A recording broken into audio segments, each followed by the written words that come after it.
Okay, so when it comes to doing a detailed review on a site, one of the things that I'm actually looking for is easements. And I'm not talking about easements on the subject site. I'm talking about easements around the subject site. In particular, larger, more broad brush sort of easements, or easements that have a real linkage or connection look to them. Now, these easements are typically put in place by council as part of a development application. And the reason they're put in place is usually to cover or protect the 1% AEP or overland flow paths. Now, council puts these on properties to idiot-proof things because, let's be real, no one really knows to do town planning checks before they purchase a property. And if they do know about it, they're like, how bad can it actually be? I don't really want to spend the money on doing that check. However, when it's an easement on a property, every conveyancer out there will not let you pass go. Well, they shouldn't let you pass go unless you've done the checks to make sure there's no easements on the property. So it's one of those fail-safe things, idiot-proof things. Council knows it's going to get picked up on the property, whereas if you just rely on the flood overlay, the chances of getting picked up are less. They're lower, let's just say.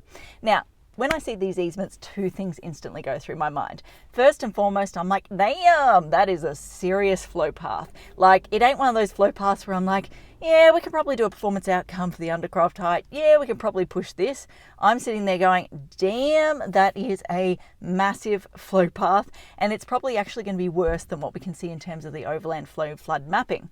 Now, the next thing I'm looking at is basically, okay, hold on a sec. When you go to lodge a DA, there is a very good chance that council's going to require an easement over the property at that point in time. Let's be honest, let's be real, easements are a constraint on a property, so they tend to have a impact, let's just say, on the valuation of the property.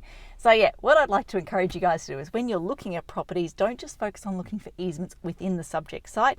Also take a sort of expanded view, let's just say, and have a look for any of those broad brush easements or the ones that follow connected sort of linkage or linear pathways, because it could be a sign that you've got an actual flow path there that is worse than it first looks. Blah, blah. I need my coffee this morning.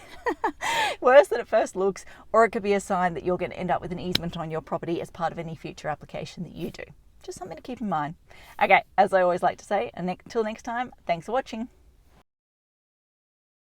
For all you red tape lovers out there, I have one thing to say. Well, no, actually, I've got three.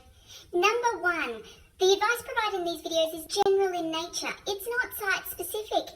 You would be a silly Billy to go and make financial decisions based on this advice without first checking with the town planner. Don't be a silly Billy. Number two, Brisbane town planning is in no way linked to Brisbane City Council. The views expressed in these videos are my own, not council's. So if you don't like them, blame me, not council. Number three, what was my number three? Oh yeah, the views expressed in these videos are accurate at the time of recording. If you're watching this video back 10 years from now, the views may not be so accurate. That's all.